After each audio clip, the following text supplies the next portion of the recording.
우주 만물을 다스리시는 살아계신 하나님 감사합니다. ขอบคุณพระเจ้าพระบิดาผู้ทรงปกครองจักรวาลทั้งปวง 오늘 하나님 말씀 배울 수 있도록 도와주신 그 은혜에 감사합니다. ในวันนี้ขอขอบพระคุณในพระคุณที่พระองค์ทรงช่วยให้เราสามารถมาเข้าฟังพระวจนะของพระองค์ได้ 우리 마음의 문을 열어주셔서 전해지는 말씀을 올바르게 깨달을 수 있도록 도와주시옵소서. ขอพระองค์ทรงช่วยเปิดประตูใจของเราให้เราสามารถเข้าใจพระวจนะของพระองค์ได้อย่างถูกต้องด้วยเถิด 오늘 죽음 건너편에 영원한 심판과 지옥 형벌을 알게 해주시옵소서. ในวันนี้ขอให้เรารู้ว่าก้าวผ่านความตายไปเราจะเจอกับการพิพากษาและมีชีวิตนิรันดร์รอเราอยู่ 죄인이라는 사실을 깊이 깨닫고 회개하는 심령 될 수 있도록 인도해 주시옵소서. และขอพระองค์ทรงช่วยนำให้เรารู้ว่าเราเป็นคนบาปที่จะต้องได้รับการแก้ไข 성령께서 함께 하셔서 말씀을 정확하게 증거할 수 있도록 붙잡아 주시옵소서. ขอพระวิญญาณบริสุทธิ์ทรงจับใจเราให้อยู่จดจ่ออยู่กับพระวจนะของพระองค์ได้ด้วยเถิด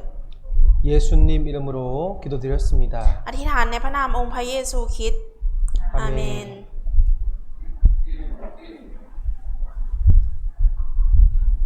히브리서 9장 27절입니다. พระธรรมฮีบรูบทที่9ข้อที่27นะคะ 네, 같이 읽겠습니다. เราจะอ่านพร้อมกันค่ะตามที่มีข้อกำหนดสำหรับมนุษย์ไว้แล้วว่าจะตายครั้งเดียว และหลังจากนั้นก็จะมีการพิพากษาฉันใด 이 말씀을 우리는 반만 이해하고 반은 믿지 않을 수 있습니다. พระวจนะนี้นะคะเราอาจจะรู้สึกเฉยๆและอาจจะไม่เชื่อก็ได้ค่ะ 죽음이라는 것은 누구에게나 찾아온다는 것을 우리 모두가 믿고 있습니다. ความตายนะคะไม่ว่าจะเมื่อไหร่นะคะมันสามารถเข้ามาหาเราได้ตลอดเวลาค่ะ 그런데 죽음 이후에 심판이 정말 있을까 궁금해하시는 분들이 있습니다. แต่ก็มีบางคนนะคะที่อาจจะสงสัยว่าหลังจากที่เราตายไปแล้วหรือว่าเสียชีวิตไปแล้วเนี่ยมันจะเกิดอะไรขึ้นมันจะจบแล้วหรือยัง 그런데 우리가 어제부터 성경이 사실이고 하나님 살아계심을 배웠습니다. เมื่อวานนะคะตั้งแต่เมื่อวานเนี่ยเราก็ได้เรียนรู้กันมาแล้วว่าพระวจนะพระคัมภีร์เป็นความจริงอย่างไรเราเรียนรู้กันมาแล้วค่ะ 그러면 이 심판도 있을까요? 없을까요? และถ้าอย่างนั้นการพิพากษาจะมีอยู่จริงไหมคะหรือไม่มีจริงคะ 죽음이 사실인 것처럼 심판도 사실입니다. เช่นเดียวกับที่การตายมีอยู่จริงนะคะการพิพากษาก็มีอยู่จริงเช่นเดียวกันค่ะ 우리는 행복을 위해서 인생을 살아갑니다. เรานะคะก็ใช้ชีวิตมาเพื่อที่จะมีความสุขค่ะ 그런데 죽음이 다가왔을 때 뭔가 준비하지 못한 그것 때문에 죽음이 두렵습니다. แต่เมื่อความตายใกล้เข้าจะมาถึงนะคะมันมีบางสิ่งบางอย่างที่เราไม่สามารถเตรียมพร้อมได้ทันมันทำให้เรารู้สึกมีความกลัวขึ้นมาในจิตใจค่ะ 저를 따라합니다. พูดตามอาจารย์นะคะ 진정한 행복은 ความสุขที่แท้จริง 죽음을 준비한 사람만이 가질 수 있다. คือคนที่เตรียมพร้อมสำหรับความตาย 여러분 죽음을 준비하셨습니까? แล้วทุกท่านล่ะคะได้เตรียมพร้อมสำหรับความตายหรือยังคะ 무엇이 죽음을 준비하는 게 무엇일까요? การเตรียมพร้อมสำหรับความตายนี้คือต้องเตรียมอะไรคะ 죽음을 준비한다는 것은 바로 하나님 만날 준비를 하는 겁니다. การเตรียมพร้อมสำหรับความตายนี้นะคะหมายถึงการเตรียมพร้อมสำหรับการที่จะได้พบกับพระเจ้าค่ะ 그리고 일평생 지은 우리의 모든 죄를 해결하는 것이 죽음을 준비하는 것입니다. และการเตรียมพร้อมสำหรับความตายอีกในหนึ่งนะคะก็คือการที่เราเนี่ยต้องแก้ไขบาปที่เราทำมาตลอดทั้งชีวิตของเราค่ะ 여러분 이 땅에서 돈을 많이 벌어도 죽으면 1바트도 가져가지 못합니다. ทุกคนคะถ้าหากว่าเราหาเงินในโลกใบนี้ได้เยอะมากมายขนาดไหนก็ตามนะคะถ้าตายไปแล้วแม้แต่บาทเดียวก็เอาไปด้วยไม่ได้ค่ะ 여러분이 명예와 인기를 얻었을지라도 죽을 때 가져가지 못합니다. หรือว่าในโลกใบนี้เรามีอำนาจชื่อเสียงมากมายแต่ถึงตายไปเราก็เอาไปไม่ได้สักอย่างเดียวค่ะ 그런데 유일하게 우리가 가지고 가는 것이 있습니다. แต่ว่ามีอยู่สิ่งหนึ่งนะคะที่เราสามารถเอาไปได้ค่ะ 바로 우리 평생 지은 죄입니다. นั่นก็คือบาปที่เราก่อมาทั้งชีวิตค่ะ 우리 평생 지은 그 죄를 가지고 그 죄책감을 가지고 죽음 건너편에 하나님을 만나러 가야 됩니다. เราจำขออภัยค่ะ เรานะคะต้องเอาบาปที่เราทำมาทั้งชีวิตเนี่ยติดตัวไปซึ่งเรียกว่าภาระบาปข้ามผ่านความตายไปพร้อมกับตัวเรานะคะ และก็ไปเจอกับพระเจ้าค่ะ 사람들은 이 땅을 살아가면서 죄를 지을 때마다 심판을 두려워하지 않습니다. มนุษย์เรานะคะบางคนพอใช้ชีวิตมาเรื่อยๆทำบาปมาเรื่อยๆก็ไม่ได้มีจิตใจที่กลัวการพิพากษาค่ะ 왜냐하면 하나님이 계시면 죄를 지은 사람에게 바로바로 심판을 주셔야 되는 거 아니에요? เพราะว่าพวกเขาเชื่อว่าถ้าพระเจ้ามีอยู่จริงอะแล้วคนนั้นทำบาปอะพระเจ้าต้องพิพากษาบาปนั้นทันทีเลยไม่ใช่เหรอคะ 심판이 바로바로 내려오지 않으니까 하나님 없다고 생각하고 마음대로 죄짓고 사는 거예요. เพราะว่าพระเจ้านะคะไม่ได้ทรงพิพากษาบาปเนี่ยโดยทันทีทั้งที่เขาทำบาปเลยนะคะแต่พระองค์เนี่ยทรงให้โอกาสนะคะทำให้พวกนั้นคิดว่าในโลกใบนี้ไม่มีพระเจ้าอยู่จริงค่ะ 전도서 8장 11절에 악한 일에 징벌이 속히 실행되지 않으므로 인생들이 악을 행하기에 마음이 담대하도다. ในพระธรรมปัญญาจารย์บทที่ 8 ข้อที่ 11 นะคะมีบันทึกไว้ว่า เพราะการลงโทษตามการตัดสินคนที่ทำชั่วนั้นไม่ได้เกิดขึ้นโดยเร็ว เหตุฉะนั้นใจของบรรดามนุษย์จึงเจตนามุ่งทำความอธรรม 여러분 사람이 죄를 지으면 하나님 보실까요? 안 보실까요? ทุกคนคะถ้าหากว่ามนุษย์เราทำบาปเนี่ยคิดว่าพระเจ้าจะทรงทอดพระเนตรเห็นไหมคะหรือว่าไม่เห็นคะ 느낄 수 없지만 다 보고 계십니다. ถึงแม้ว่าจะไม่รู้สึกนะคะแต่พระองค์ทรงเห็นทุกสิ่งค่ะ 우리의 눈을 만드신 자가 다 보고 계십니다. พระองค์นะคะเป็นผู้ที่ทรงสร้างตาของเราเพราะฉะนั้นพระองค์ทรงเห็นทุกสิ่งค่ะ 우리의 귀를 만드신 자가 우리의 말을 다 듣고 있습니다. และพระองค์ผู้ที่ทรงสร้างหูของเรานะคะพระองค์ก็ทรงฟังทุกสิ่งอยู่ตลอดเวลาค่ะ 그런데 악한 일의 징벌이 속히 실행되지 않으니까 인생들이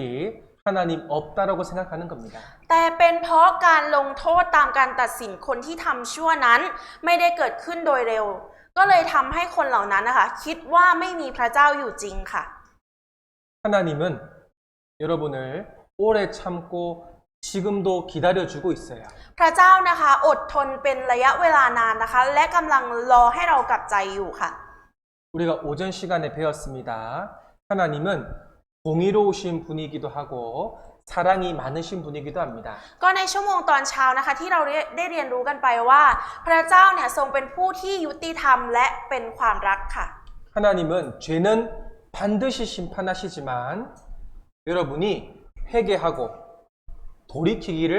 기다려주고 계십니다. พระองค์นะคะเป็นผู้ที่ทรงพิพากษาบาปอย่างแน่นอน แต่ว่าพระองค์ทรงให้โอกาสเราทุกคนได้กลับใจค่ะ 그런데요, 하나님 끝까지 참아주시지는 않아요. แต่ว่าพระเจ้าไม่ได้ทรงอดทนจนถึงที่สุดนะคะ 죽음을 건너가면 우리 영혼이 하나님을 만날 겁니다. ถ้าหากว่าเราก้าวข้ามผ่านความตายไปแล้วเนี่ยเราจะได้เจอการพิพากษาจากพระเจ้าค่ะ 여기 보시겠습니다. เราจะดูตรงนี้นะคะ 우리가 어제 천지를 창조하신 창조주 하나님을 배웠습니다. ว่านะคะเราได้เรียนรู้เกี่ยวกับพระเจ้าผู้ทรงสร้างจักรวาลโลกทั้งปวงค่ะ 그리고 오늘 오전 말씀에 하나님이 아담과 하와를 만드시고 에덴 동산에 두셨다는 것도 배웠습니다. และในตอนเช้านะคะเราก็ได้เรียนรู้เกี่ยวกับบรรพบุรุษของเราที่อยู่ในสวนเอเดนซึ่งนั่นก็คืออาดัมและเอวาค่ะ 그러나 아담이 범죄했을 때 하나님은 그 죄를 심판하셨죠. และในตอนที่อาดัมทำบาปพระเจ้าก็ทรงพิพากษาอาดัมเลยใช่ไหมคะ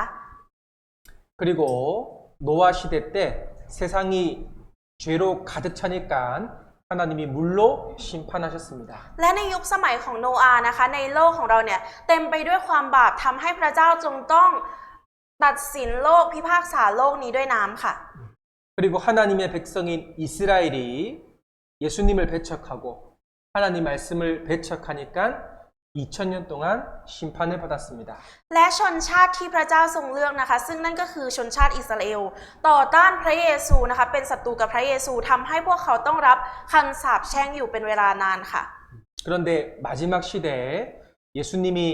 다시 오신다는 약속의 증거로 그 이스라엘을 회복시켰습니다. และคำพยากรณ์ต่างๆนะคะที่บอกไว้ว่าพระเยซูคริสต์เนี่ยใกล้จะเสด็จกลับมาแล้ว ซึ่งทำให้เหตุการณ์เหล่านั้นเกิดขึ้นตามที่พระวจนะบอกไว้ค่ะ ซึ่งชาวอิสราเอลหรือชาวยิวเนี่ยก็ได้เดินทางกลับมาที่บ้านเกิดเมืองนอนของตัวเองค่ะ 그리고 하나님 말씀대로 인류 역사의 마지막에 불로서 심판하는 것도 배웠습니다. และเราก็ได้เรียนรู้เกี่ยวกับว่าเราจะโดนการพิพากษาจากไฟค่ะ 우리는 일의 모든 결국을 다 들었습니다. เรานะคะได้เรียนรู้เกี่ยวกับทุกสิ่งทุกอย่างในโลกค่ะ 공통점이 뭐예요? ข้อเหมือนคืออะไรคะ 하나님은 죄를 반드시 심판하신다는 거예요. ข้อเหมือนของแต่ละเรื่องนะคะ นั่นก็คือพระเจ้าทรงพิพากษาบาปอย่างแน่นอนค่ะ 우리 인생도 마찬가지입니다. ชีวิตของเราก็เช่นเดียวกันค่ะ 욥기 11장 13절 말씀에 그날을 형통하게 지내다가 경각간에 음부에 내려가느니라. พระธรรมโยบบทที่ 21 ข้อที่ 13 นะคะ มีบันทึกไว้ว่า เขามั่งมีสีสุขตลอดวันเวลาของเขา และลงไปยังแดนคนตายอย่างสงบ 여러분, 이 세상에서 잘 먹고 잘 사는 것, 형통하게 죄 짓고 사는 것, 그거 부러워할 필요 없습니다. ทุกคนคะเราไม่จำเป็นที่จะต้องไปอิจฉาคนที่สามารถใช้ชีวิตกินดีอยู่ดีเป็นคนรวยบนโลกใบนี้นะคะ 그러다가 갑자기 음부에 지옥에 들어간다라고 기록되어 있어요. เพราะว่ามีบันทึกไว้ว่าเดี๋ยวเขาก็ลงไปยังแดนคนตายค่ะ 여기서 음부는 악인이 심판받는 형벌받는 장소입니다. แดนคนตายในที่นี้นะคะเป็นสถานที่ที่ลงโทษคนชั่วค่ะ 하나님 없이 잘 사는 것처럼 보이지만 그러나 갑자기 죽으면 지옥, 음부로 내려가는 거예요. ถึงแม้จะใช้ชีวิตกินดีอยู่ดีโดยที่คิดว่าไม่มีพระเจ้าก็อยู่ได้นะคะ แต่อยู่ๆนะคะก็ต้องตกลงไปยังนรกค่ะตกลงไปยังแดนคนตายค่ะ 여러분, 이 땅에서의 형통은 잠깐이지만 죽음 뒤에 영원한 세계가 기다리고 있습니다. ความมั่งมีสีสุขในโลกใบนี้นะคะมันมีอยู่เพียงชั่วครู่เท่านั้นค่ะ แต่ชีวิตนิรันดร์ที่เราจะต้องทนทุกข์กับความทรมานในแดนคนตายมันอยู่ชั่วนิรันดร์ค่ะ 그래서 우리는 죽음을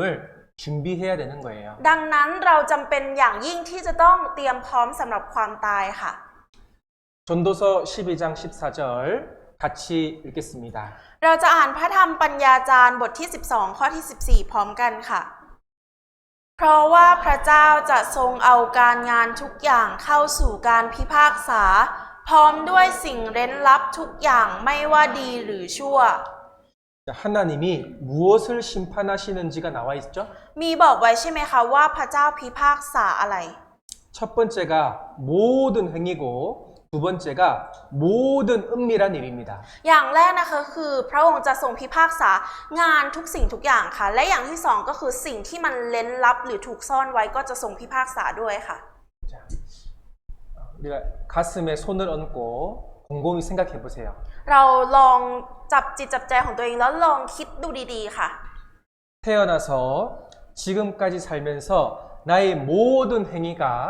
하나님 앞에 떳떳하십니까?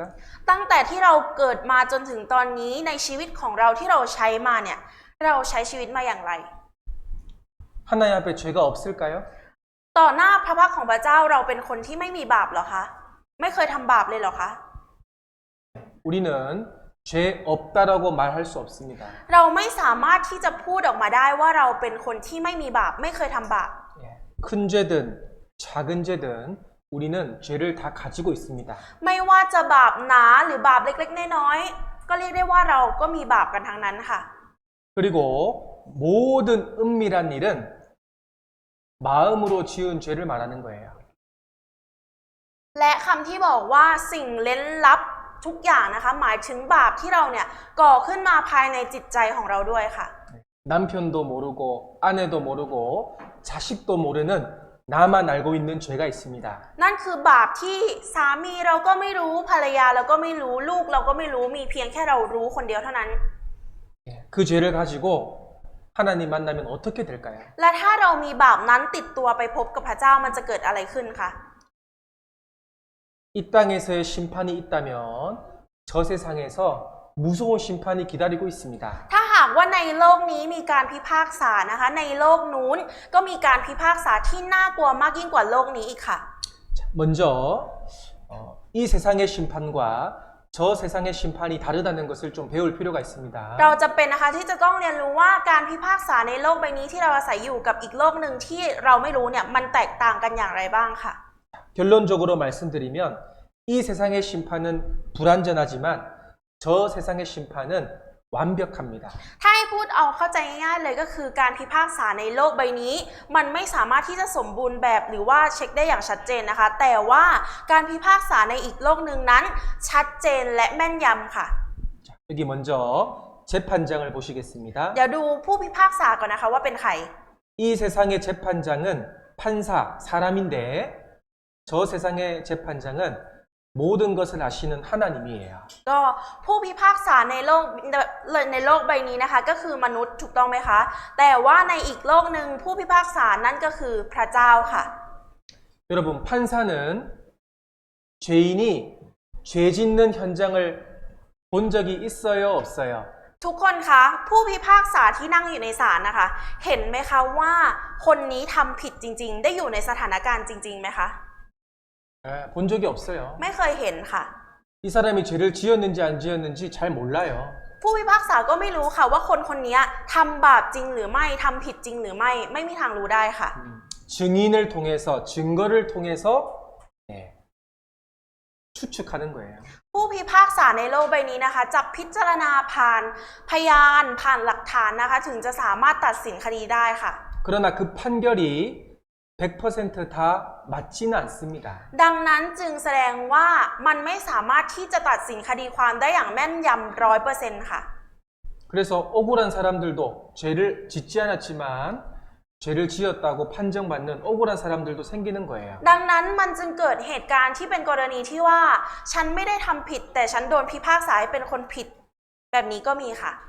근데 하나님은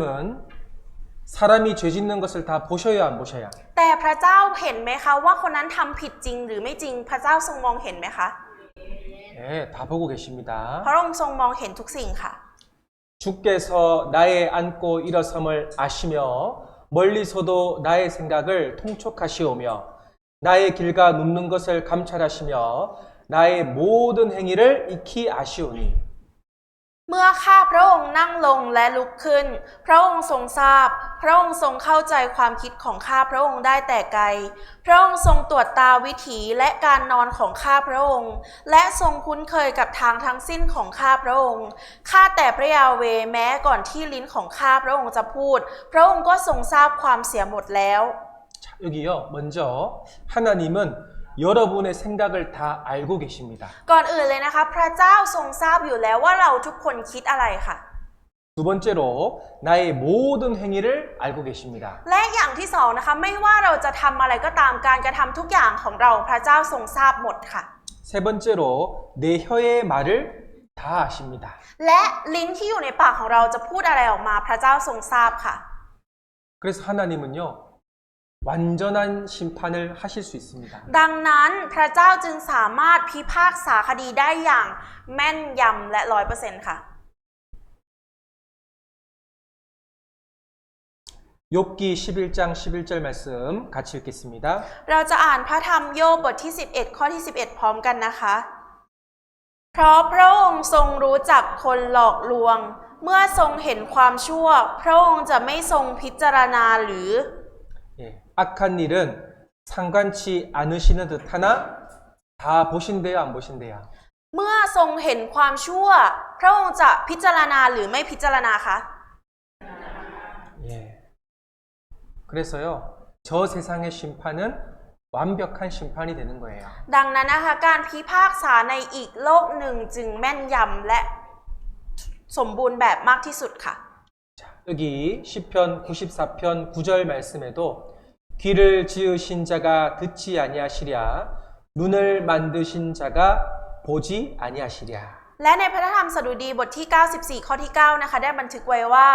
พระองค์ผู้ทรงปลูกหูพระองค์จะไม่ทรงได้ยินหรือพระองค์ผู้ทรงปั้นตาพระองค์จะไม่ทรงเห็นหรือ 이 말씀을 통해서 우리는 마음을 낮춰야 됩니다. พระวจนะนี้นะคะเมื่อเราเห็นแล้วเนี่ยเราต้องถ่อมใจของตัวเองลงค่ะ 아, 하나님 나에 대해서 다 아시는구나. อ๋อพระเจ้าเนี่ยทรงทราบจิตใจของเราอยู่แล้วทั้งหมด 핑계 댈 수 있을까요? จะหาข้ออ้างมาตอบต่อได้ไหมคะ 내 죄를 다 아시고 있습니다. เพราะว่าพระองค์ทรงรู้จักบาปของเราอยู่แล้วทั้งหมดค่ะ 자, 여기 두 번째, 이 세상의 심판의 근거는 세상 법이지만 저 세상의 근거는 하나님의 법, 바로 말씀입니다. และหลักการนะคะที่ใช้ในการพิจารณาคดีในโลกใบนี้ ก็คือกฎหมายของโลกถูกต้องไหมคะ และอีกโลกหนึ่งก็เป็นกฎของพระเจ้านั่นเองค่ะ 네, 여러분, 이 세상의 법은요, 불완전하잖아요. กฎหมายของโลกใบนี้นะคะไม่สมบูรณ์แบบค่ะ 그런데 성경은 하나님 말씀이기 때문에 완벽합니다. ดังนั้นนะคะพระกฎหมายของพระเจ้านะคะที่มีอยู่ในพระคัมภีร์เนี่ยเป็นสิ่งที่สมบูรณ์แบบมากที่สุดค่ะ 자, 요한복음 12장 48절 같이 읽어보겠습니다. เราจะอ่านในพระธรรมโยฮัน 요한복음 พระธรรม 12장 ยอห์นบท 48절 ที่ 12 ข้อที่ 48 พร้อมกันค่ะ ถ้าใครไม่ยอมรับเราและไม่รับคำของเราจะมีสิ่งหนึ่งพิพากษาเขาคำที่เรากล่าวแล้วนั่นแหละจะพิพากษาเขาในวันสุดท้าย 자, 예수님께서 내가 한 그 말이 마지막 날에 너희를 심판하겠다라고 했습니다. พระเยซูนะคะได้ตรัสว่าคำที่เรากล่าวแล้วนั่นแหละจะพิพากษาเขาในวันสุดท้ายค่ะ 우리는 하나님 말씀대로 재판을 받을 겁니다. เรานะคะจะได้รับการพิพากษาตามที่พระวจนะบอกไว้ค่ะ 자, 어떤 사람들은 억울할 수 있습니다. บางคนก็อาจจะรู้สึกอึดอัดรู้สึกฝืนใจก็ได้ค่ะ 아, 목사님 저 죄인 아니에요. อาจารย์คะหนูไม่ใช่คนบาปค่ะ 왜 저한테 죄인이라 그러세요? ทำไมชอบมาบอกว่าหนูเป็นคนบาปคะเนี่ย 제가 죄인이라고 말하는 게 아닙니다. คือไม่ใช่ว่า 제가 여러분을 죄인이라고 말하는 ไม่ 게 ใช่อาจาร 아니에요. ย์เป็นคนบอกว่าเราเป็นคนบาปนะคะ 옆 사람이 여러분을 죄인이라고 말하는 것이 아닙니다. แล้วคนข้างๆของเราก็ไม่ได้มาว่าเราว่าเป็นคนบาปค่ะ 하나님께서 여러분을 죄인이라고 말씀하고 있어요. แต่ว่าพระเจ้าเป็นคนกำลังตัดบอกกับเราว่าเราทุกคนเป็นคนบาปค่ะ 목사님 이 사람은요 교통 법규도 잘 지키고요 다른 사람들도 잘 도와주고요 굉장히 착한 사람이에요. อาจารย์คะแต่คนคนนี้ค่ะเขารักษากฎจราจรดีมากเลยนะคะ แล้วเขาก็เป็นคนดีด้วยเขาช่วยเหลือคนอื่นตลอดเลย 사람이 봤을 때는 꽤 괜찮은 사람이에요. คือเมื่อมนุษย์มองมาค่ะเมื่อคนอื่นมองมาก็จะเห็นว่าอ๋อเป็นคนดีเป็นคนที่ไม่ได้เสียหายอะไรค่ะ 그런데 하나님이 봤을 때는요 แต่ตอนที่พระเจ้าทอดพระเนตรมาล่ะคะ 다르겠죠? ต่างกันใช่ไหมคะ 여러분의 생각과 마음을 다 아시는 하나님이 보셨을 때는 다 죄인이라는 겁니다. สิ่งที่เรารู้ที่เราคิดในหัวที่เรารู้แก่ใจนะคะ ทุกสิ่งทุกอย่างพระเจ้าทรงรู้และทราบอยู่แล้วค่ะ 그리고 세 번째, 이 세상의 심판의 기준은 행위이지만 저 세상의 심판의 기준은 행위 더하기 마음입니다. และมาตรฐานหรือว่าหลักเกณฑ์ในการพิพากษานะคะของโลกใบนี้จะดูแค่การกระทำเพียงอย่างเดียวค่ะ แต่ว่าในอีกโลกหนึ่งนะคะ จะดูทั้งการกระทำและสิ่งที่อยู่ภายในจิตใจเราด้วยค่ะ 하나님은 마음을 보시기 때문에 이 말씀을 통해서 우리가 죄인이라는 사실을 깨닫게 됩니다. คือทำให้เรารู้นะคะผ่านทางพระวจนะว่าเราคือคนบาปค่ะ 여러분, 저 사람이 너무 미워요. ทุกคนคะเราก็อาจจะเกลียดคนคนหนึ่งมากๆค่ะ 미워 죽겠어. 때리고 싶어. อยากเกลียดมากๆจนแบบอยากเข้าไปต่อย 그 마음을 딱 먹었어요. คือมันจิตใจมันอยู่อย่างนี้ตลอดเวลาค่ะ 경찰이 잡아갈까요? ทุกคนคิดว่าถ้าเราคิดอย่างนี้ตำรวจจะจับไหมคะ 왜 안 잡아가요? ไม่จับค่ะ 이 세상에서는 죄가 아닐 수 있습니다. เพราะว่า 이 세상에서는 죄가 아닐 수 있어요. เพราะว่าอาจจะไม่รู้ก็ได้ในโลกเนี้ยค่ะ ไม่รู้ว่าเราทำบาปอย่างไร 그런데 하나님 보실 때는요. แต่ว่าเมื่อเวลาพระเจ้ามองมาแล้วคะ 마음까지 다 보시는 겁니다. พระเจ้านะคะทรงมองเข้าไปแม้กระทั่งยังในจิตใจของเราค่ะ 하나님은 중심을 보십니다. พระเจ้ามองดูที่จิตใจค่ะ 여러분 마음에 하나님이 양심을 넣어 주셨죠? พระเจ้าทรงใส่จิตสำนึกให้กับเราใช่ไหมคะ 양심 있어요, 없어요? ทุกคนมีจิตสำนึกไหมคะ หรือไม่มีคะ 양심 집에 두고 온 사람. ใครเอาจิตสำนึกไว้บ้านบ้างคะยกมือค่ะ 양심은 항상 여러분을 따라다녀요. จิตสำนึกนะคะจะอยู่ติดตัวเราไปทุกที่ตลอดเวลาค่ะ 그런데 이 하나님 주신 양심이요 너무 신기합니다. แต่ว่าจิตสำนึกที่พระเจ้าทรงประทานให้เรานี้นะคะ เป็นสิ่งที่น่าอัศจรรย์มากๆค่ะ 이것이 죄라는 것을 내 양심이 정확하게 판단해요. คือจิตสำนึกเรานะคะจะสามารถตัดสินได้เลยว่านี่คือบาปค่ะ 그래서 죄를 지으면 심장이 두근 두근 가슴이 뛰어요. ดังนั้นนะคะเมื่อเวลาที่เราทำบาปเนี่ยหัวใจของเราจะเต้นตุกตักตุกตักตุกตักค่ะ 뚝딱뚝딱. 그런 경험 있으시죠?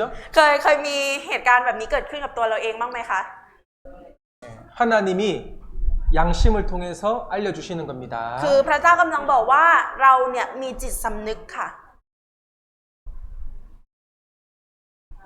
자, 여기 하나님 법을 다시 정리하겠습니다. เดี๋ยวเราจะมาสรุปกฎของพระเจ้ากันอีกสักหนึ่งรอบนะคะ 자, 같이 읽겠습니다. เราจะอ่านพร้อมกันค่ะ บาปเพียงเล็กน้อยก็ถูกพิพากษา 1번 작은 죄도 심판합니다. บาปเล็กๆนะคะ ก็โดนพิพากษานะคะทุกคน 2번 마음의 죄도 심판합니다. และข้อที่สองนะคะ บาปที่อยู่ภายในจิตใจของเราก็ถูกพิพากษาเช่นเดียวกันค่ะ 3번 한 번의 죄도 심판합니다. และในข้อที่สามนะคะ บาปเพียงครั้งเดียวแค่ครั้งเดียวเนี่ยค่ะก็ถูกพิพากษาค่ะ 자, 이 세상의 기준이 아니라 하나님의 기준을 우리는 배웠습니다. คือเราไม่ได้มาเรียนรู้กฎหมายของโลกใบนี้นะคะ แต่เรากำลังเรียนกฎของพระเจ้าที่อยู่อีกโลกหนึ่งกันค่ะ 마음을 낮춰야 됩니다. เราจะต้องถ่อมใจลงค่ะ 잠언 26장 24절로 26절 같이 읽겠습니다. ในพระธรรมสุภาษิตบทที่ 26 ข้อที่ 24 ถึงข้อ 26 นะคะ เราจะอ่านพร้อมกันค่ะ คนที่เกลียดผู้อื่นก็กบเกลื่อนด้วยวาจา และเก็บการหลอกลวงไว้ภายใน เมื่อน้ำเสียงเขาเหมือนมีเมตตาจิตก็อย่าเชื่อเขา เพราะมีสิ่งน่าเกลียดน่ากลัว108ในใจเขา ถึงเขาจะปกปิดความเกลียดชังไว้ด้วยเล่ห์แต่ความชั่วของเขาจะถูกเปิดโปงในที่ประชุม 이 말씀을 요약하면 사람은 겉과 속이 다르다는 거예요. คือถ้าให้สรุปพระวจนะนี้ให้ฟังนะคะ ก็คือมนุษย์เราเนี่ยจะเก็บซ่อนบาปไว้ในใจค่ะ 여러분 이 말씀에 입술로는 꾸미고 속에는 배유를 붓는다 그랬습니다. คือตรงนี้นะคะบอกไว้ว่าคนที่เกลียดผู้อื่นเนี่ยก็กบเกลื่อนด้วยวาจาและเก็บการหลอกลวงไว้ภายในค่ะ 여러분 저는 이 말씀을 듣고 내가 죄인이라는 것을 알게 되었습니다. คืออาจารย์เองนะคะเมื่อได้ยินพระวจนะนี้ค่ะก็ทำให้อาจารย์เนี่ยตระหนักรู้ได้ว่าอาจารย์เป็นคนบาปค่ะ 예전에 제가 회사에 출근을 해서 부장님을 만났습니다. คือตอนที่อาจารย์ทำงานที่บริษัทนะคะอาจารย์ก็ได้เจอกับ CEO ค่ะเป็นประธานบริษัทค่ะ 그래서 입술로는 기쁘게 인사했습니다. ด้วยปากนะคะก็ทักทายด้วยความสดใสค่ะความแบบเป็นกันเองเป็นมิตรอะค่ะ 안녕하세요. สวัสดีค่ะ 그런데 속으로는 나쁜 마음을 먹고 있었어요. แต่ว่าในใจนะคะคิดแต่อะไรไม่ดีค่ะ 아, 저 사람 보기 싫은데. โอ้ยไม่อยากเจอเลยคนเนี้ย 이게 사람의 마음이에요. นี่คือจิตใจของมนุษย์ค่ะ 여러분도 그런 적 있을까요? 없을까요? ทุกคนเคยเป็นแบบนี้ไหมคะ หรือว่าไม่เคยคิดเลย 그 말이 좋을지라도 믿지 말 것은 사람의 마음에 7가지 가증한 죄가 7가지 죄가 있다는 겁니다. คือเมื่อน้ำเสียงเขาเหมือนมีเมตตาจิตก็อย่าเชื่อเขา เพราะมีสิ่งน่าเกลียดน่าชัง108ในใจเขาค่ะ 자, 어떤 혹자가 우리 마음에 더러운 7가지 죄를 동물에 비유해서 그렸습니다. คือมีการเปรียบเทียบเกี่ยวกับสัตว์ในจิตใจของเรานะคะ ว่าในจิตใจของเราเนี่ยมีสัตว์อยู่7ประเภทค่ะ 여기 첫 번째로 우리 마음에는 공작 같은 마음이 있어요. อย่างแรกนะคะจิตใจของเราเนี่ยอาจจะมีจิตใจที่เหมือนกับนกยุงค่ะ 자랑하고 교만하고 의시되고 뽐내는 죄를 말합니다. มีจิตใจที่อยากจะอวดโอ้มีความหยิ่งยโสมีความเย่อหยิ่งมีความหยิ่งพยองค่ะ 저는 자랑이 죄라는 것을 몰랐습니다. อาจารย์ไม่รู้นะคะไม่เคยรู้มาก่อนว่าการอวดเนี่ยมันคือบาป 그런데 성경에 하나님께서 자랑은 죄라고 말씀하셨어요. แต่ว่าพระคัมภีร์เนี่ยได้บันทึกไว้ว่าการอวดคือบาปค่ะ 여러분 자랑해 본 적 있어요, 없어요? ทุกคนเคยอวดไหมคะ หรือว่าไม่เคยคะไม่เคย 자식이 잘 되면 자식 자랑합니다. ถ้าเกิดว่าลูกเรียนดีก็จะอวดลูก 돈이 많으면 돈을 자랑해요. หรือว่าถ้ามีเงินเยอะๆเป็นคนรวยก็จะอวดรวยใช่ไหมคะ 똑똑하면 지식을 자랑합니다. หรือว่าถ้าฉลาดหน่อยก็จะอวดความรู้อวดฉลาดค่ะ 사람들은 뽐내기를 좋아합니다. คนเรานะคะชอบอวดค่ะ 여기 염소 같은 마음이 있습니다. และตรงนี้นะคะมีจิตใจที่เหมือนกับแพะค่ะ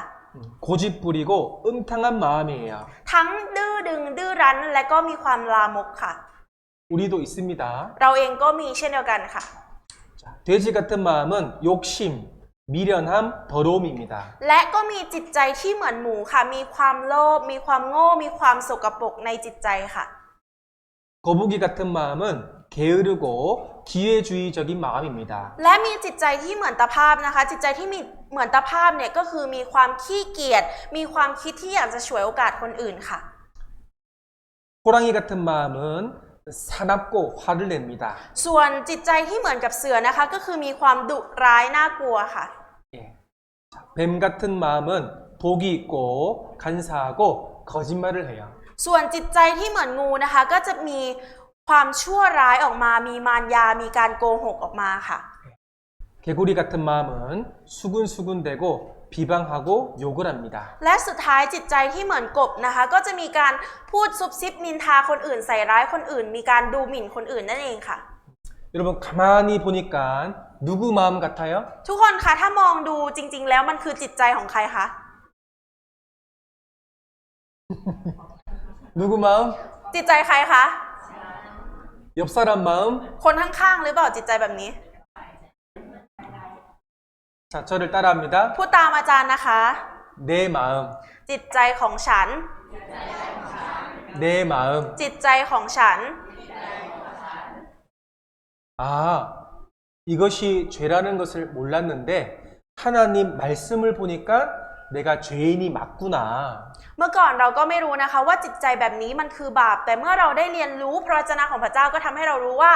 สิ่งเหล่านี้จิตใจเหล่านี้มันคือบาปค่ะ 여기 공작 자랑하는 거 보여드릴게요. เดี๋ยวเราจะเอาการอวดของนกยุงมาให้ดูกันค่ะ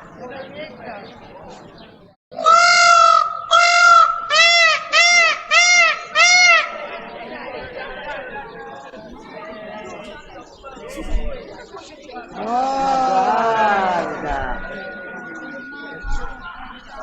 come si fa a vedere, come gira. 여러분 동물원에 가면 사람이 적을 때는 공작이 절대 날개를 펴지 않습니다. คือถ้าไปดูในสวนสัตว์นะคะ ถ้าไม่มีคนเดินผ่านน่ะนกยุงมันก็จะไม่ทำอะไรค่ะมันจะอยู่เฉยๆค่ะ 그런데 시끄러운 소리가 나고 사람들이 많이 오면 이렇게 날개를 펴고 자랑을 해요. แต่ถ้าทำเสียงออกมาดังๆนะคะ คนก็จะมาลุมดูใช่ไหมคะ มันก็จะกางหางออกค่ะ 우리는 교만한 것 중에 가장 큰 교만이 무엇일까요? แล้วความหยิ่งยโสที่มันเป็นความหยิ่งยโสที่มากที่สุดของเราคืออะไรคะ 하나님 앞에 자신을 높이는 교만이에요. คือการที่เราคิดว่าเมื่อเราอยู่ต่อหน้าพระเจ้าเนี่ยเราอยู่สูงกว่านั่นเองค่ะ 목사님, 저 착하게 살았어요. แต่อาจารย์คะหนูใช้ชีวิตเนี่ยทำความดีมาตลอดเลยนะคะ 목사님, 저 어려운 사람 도와줘서 공덕을 쌓았어요. คือบุคคล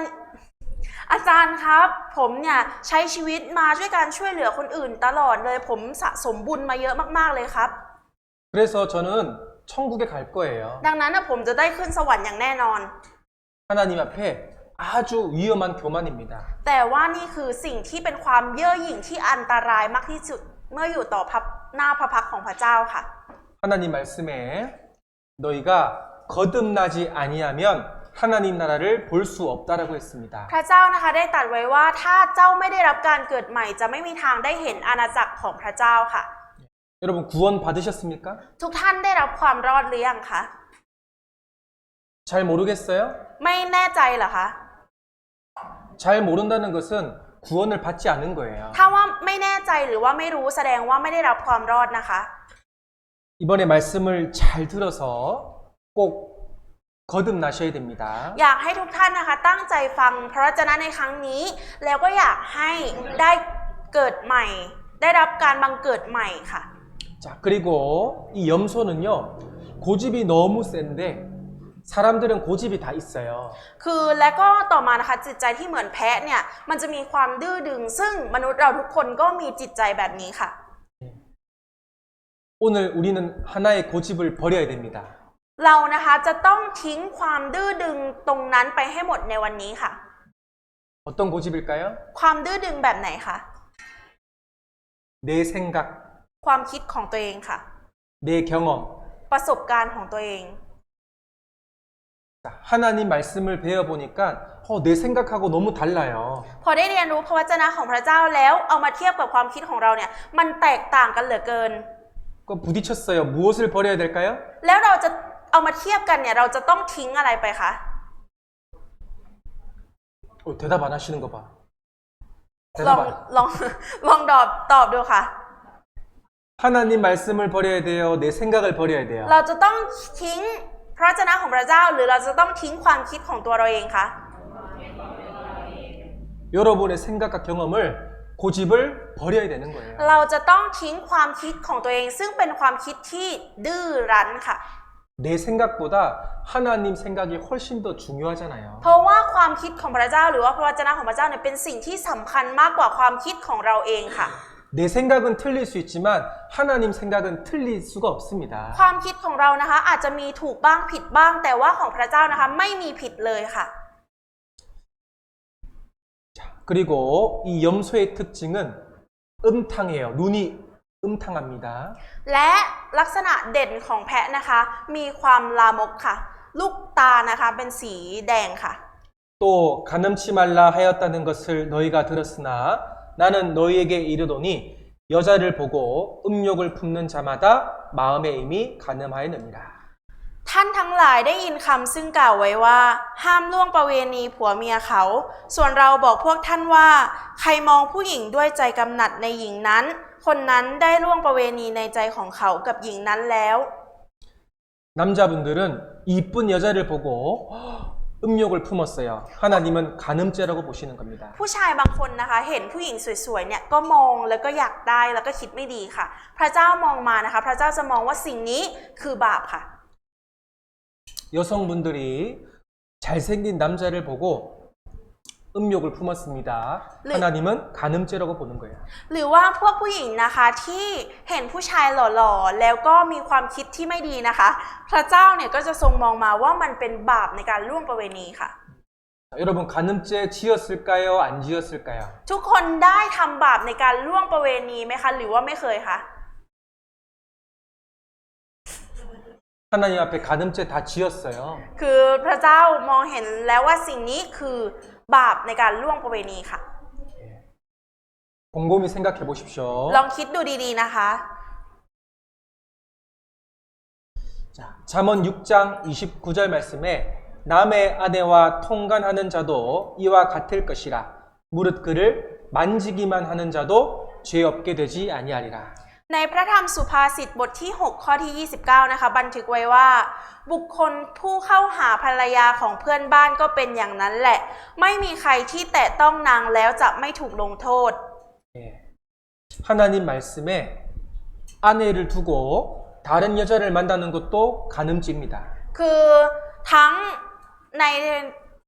ในมุมมองของพระเจ้านะคะ ทั้งที่เราทำบาปกับภรรยาของเพื่อนบ้านหรือภรรยาของคนอื่นนะคะ ก็เป็นบาปเหมือนกันค่ะ 먼저 결혼한 남편이 있는데 그 남편을 두고 또 다른 남자를 만나는 것도 간음이에요. มีสามีที่แต่งงานกันอยู่แล้ว แต่กลับออกไปหาผู้ชายคนอื่น นี่ก็เรียกว่าบาปในการล่วงประเวณีเช่นเดียวกันค่ะ 저는 그거 한 번도 그렇게 생각해 본 적이 없는데요. แต่ว่าหนูไม่เคยคิดเรื่องแบบนี้เลยนะคะ 무엇을 버려야 될까요? เราจะต้องทิ้งอะไรคะ 자기 생각을 버리셔야 됩니다. ต้องทิ้งความคิดของตัวเองนะคะ 하나님은 그것이 죄라고 했어요. เพราะว่าพระเจ้าทรงบอกไว้แล้วว่านี่คือบาปค่ะ 무릇 만지기만 해도 죄라고 했습니다. ถึงแม้ว่าเราจะคิดเฉยๆแต่มันก็คือบาปค่ะ 그리고 우리는 돼지 같은 마음, 욕심과 더러움이 우리 마음에 가득합니다. และต่อมานะคะจิตใจที่เหมือนหมูค่ะ จิตใจของเราเนี่ยเต็มไปด้วยความโลภค่ะความสกปรกมากมายค่ะ 자, 이 그림 보세요. ดูที่รูปภาพตรงนี้นะคะ 자기 나무에 열매를 따면서 지금 어디 쳐다보고 있어요? คือกำลัง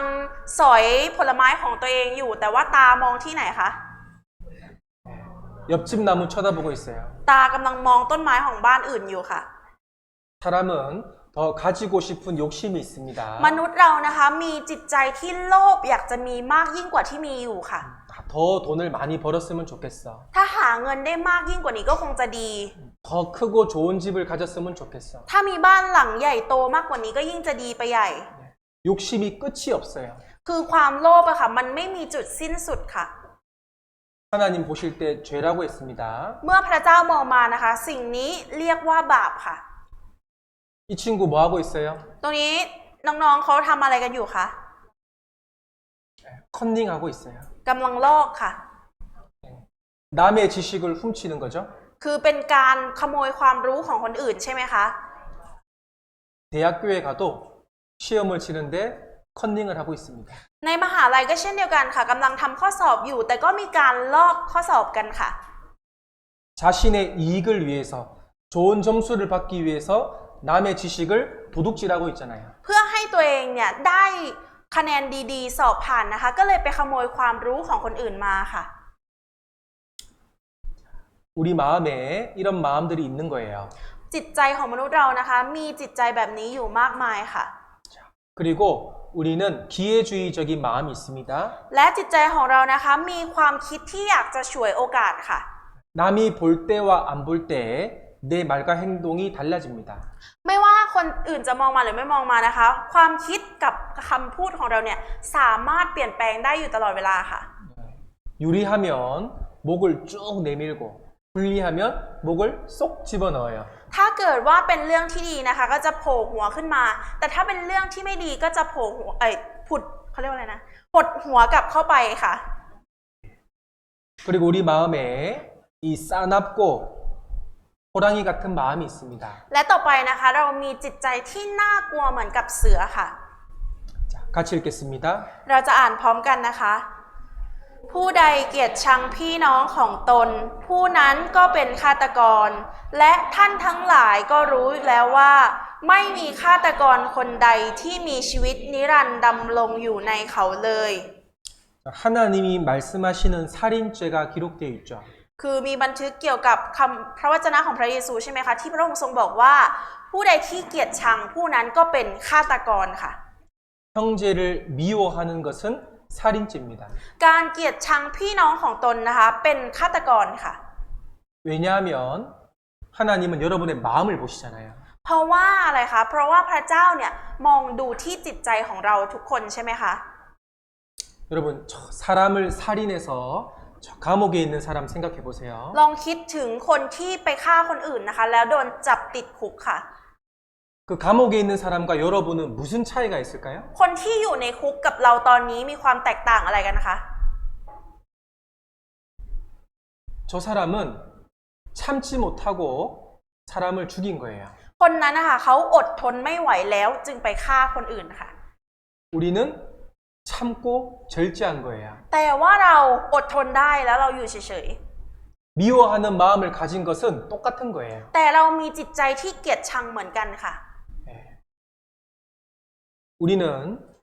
살면서 얼마나 많은 사람들을 미워했을까요? ทุกคนคะพอเราใช้ชีวิตมาเรื่อยๆเนี่ยเราเกลียดคนอื่นมามากขนาดไหนบ้างแล้วคะ 그리고 22절 말씀에 노하는 자, 화내는 자도 심판을 받는다고 했습니다. และในข้อที่ 22 ตรงนี้นะคะมีบอกไว้อีกว่าใครโกรธพี่น้องของตนนะคะก็เป็นคนบาปค่ะ 그리고 나가라 하는 자, 미련한 놈이라 하는 자,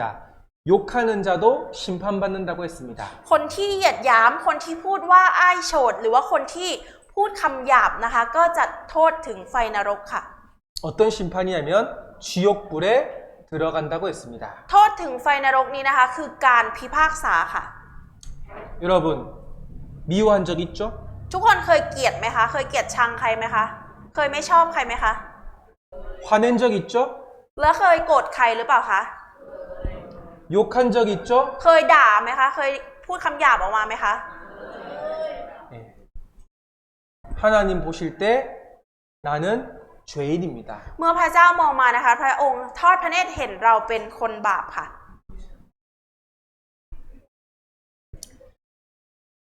우리가 얼마나 많은 죄를 지었을까요? แล้วเราใช้ชีวิตมาทำบาปมาเยอะมากขนาดไหนแล้วคะ 네. 우리는 살인죄를 많이 지었습니다. เราฆ่าคนไปหลายคนแล้วค่ะ 그러면서 우리는 죄 없다라고 거짓말한 거예요. ดังนั้นเราจึงเป็นคนที่กำลังโกหกตัวเองอยู่ว่าเราไม่ใช่คนบาป 자, 여기 죄를 짓는 순서를 보겠습니다. ตรงนี้นะคะเราจะมาดูขั้นตอนในการที่เราทำบาปกันค่ะ 먼저 마음으로 미워하는 마음을 딱 먹어요. เริ่มจากเราเนี่ยในจิตใจเราจะมีความเกลียดชังขึ้นมาค่ะ 그리고 행동으로 화를 냅니다. และจากนั้นนะคะมันก็จะเกิดการโมโห 그리고 욕을 해요. และด่าออกมาค่ะ 그리고 행동으로 싸움을 합니다. และมันก็จะออกมาจากทางการกระทำเป็นการทะเลาะกันฆ่ากันค่ะ 하나님은 1번부터 4번까지 다 죄라고 보십니다. คือพระเจ้านะคะทรงมองเห็นทั้ง4ลำดับขั้นตอนนี้นะคะว่ามันเป็นบาปค่ะ 자, 그리고 여기 뱀은 혀가 2개예요. และตรงนี้นะคะงูมีลิ้น2แฉกค่ะ 이쪽에서는 이 말했다가 저쪽에서는 저 말합니다. ลิ้นหนึ่งนะคะก็พูดอีกอย่างหนึ่งอีกลิ้นหนึ่งก็พูดไปอีกอย่างหนึ่งค่ะ 네, 거짓말도 잘해요. และโกหกเก่งมากๆค่ะ 자, 여기 보면 남성들 결혼 전에 거짓말 1위가 결혼하면 내가 다 할게입니다. และตรงนี้นะคะคืออันดับการโกหกของผู้ชายนะคะ การโกหกอันดับ1เลยก็คือถ้าเราแต่งงานกันเนี่ยผมจะทำให้คุณทุกอย่างเลย 여자가 남자보다 말도 잘하고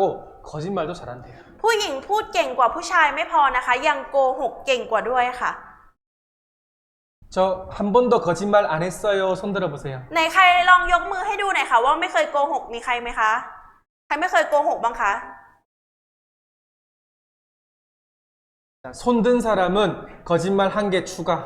คนที่ยกมือขึ้นมาตอนนี้กำลังเพิ่มการโกหกไปอีก1ข้อค่ะ 미국 대학에서요. 마이크를 달아서 조사를 해보니까 하루에 200번 정도 거짓말을 한대요. ที่มหาวิทยาลัยในอเมริกานะคะมีการสำรวจโดยการที่เขาเอาไมค์นะคะไปติดไว้แล้วสัมภาษณ์ค่ะ 사장님 차가 막혀서 늦었어요. โอ้หัวหน้าครับพอดีรถติดผมก็เลยมาช้าครับ 차가 안 막혔어요. แต่ว่าจริงๆแล้วรถไม่ติดค่ะ 사장님 몸이 아파서 오늘 출근을 못 하겠어요. หัวหน้าครับพอดีวันนี้ผมปวดหัวมากเลยน่าจะเข้างานไม่ได้แล้วล่ะ 안 아픈데. แต่ว่าจริงๆไม่ได้ป่วยค่ะ 우리는 사소한 거짓말을 많이 하고 살아요. เรานะคะใช้ชีวิตมาโดยการที่เราใช้คำโกหกเนี่ยเยอะมากๆค่ะ 하나님은 우리 마음을 다 보십니다. พระเจ้านะคะทรงทอดพระเนตรเห็นจิตใจของเราทั้งหมดค่ะ 자, 그리고 개구리는 수근수근거리고 남을 비방하고 욕설합니다. และจิตใจที่เหมือนกบนะคะมีการซุบซิบนินทาคนอื่นใส่ร้าย และก็มีการดูหมิ่นคนอื่นด้วยค่ะ 자, 우리 여러 명이 모여서 다른 사람을 욕하고 수근수근한 적 있어요, 없어요? เราเคยรวมตัวกับเพื่อนเยอะๆหลายๆคนมาพูดนินทาคนอื่นไหมคะซุบซิบนินทาคนอื่นเคยไหมคะ 우리는 하나님 앞에 철저하게 타락된 마음을 가지고 있다는 것을 인정해야 되는 거예요. เราต้องยอมรับนะคะว่าเมื่ออยู่ต่อหน้าพระพักตร์ของพระเจ้าแล้วเนี่ยจิตใจของเราเนี่ยมันเต็มไปด้วยสิ่งที่เป็นแบบนี้อยู่เต็มไปหมดเลยค่ะ 로마서 3장 23절 모든 사람이 죄를 범하였음에 하나님의 영광에 이르지 못하더니 ในพระธรรมโรมบทที่3ข้อที่23นะคะบันทึกไว้ว่าเพราะว่าทุกคนทำบาปและเสื่อมจากพระสิริของพระเจ้า 자, 여기 모든 사람이라고 돼 있죠? ทุกคนคะตรงนี้เห็นไหมคะมันจะเป็นคำว่าทุกคน 여러분 포함돼요, 안 돼요? มันแปลว่ารวมเราอยู่ในนี้ไหมคะหรือไม่รวมคะ 제가 예전에 어떤 할머니를 상담을 했어요. ในสมัยก่อนนะคะอาจารย์ก็เคยให้คำปรึกษากับคุณยายท่านหนึ่งค่ะ 하나님 말씀을 쫙 전해줬는데 그 할머니가 자기는 죄가 하나도 없대요. คือสอนไปเยอะมากๆเลยค่ะว่าเป็นยังไงอะไรยังไง แต่ว่าคุณยายก็ยังพูดอยู่ดีว่าฉันไม่ใช่คนบาปฉันไม่เคยทำบาปค่ะ 젊었을 때 남편을 한 번도 미워한 적이 없대요. ตอนสาวๆฉันก็ไม่เคยเกลียดสามีเลยสักครั้งเดียว 자기는 마음으로 욕도 한 적도 없고 거짓말 한 적도 없대요. แล้วก็บอกคุณยายยังบอกอีกว่าจิตใจของคุณยายเนี่ยไม่เคยเกลียดชังใครไม่เคยด่าใครเลยสักคนค่ะ 그 말이 사실일까요? 거짓일까요? แล้วคำพูดของคุณยายเป็นความจริงไหมคะหรือเป็นคำโกหกคะ 자, 이 말씀 보세요. ลองดูที่พระวจนะนี้นะคะ 모든 사람이 죄를 범했대요. บอกไว้ว่าเพราะว่าทุกคนทำบาปค่ะ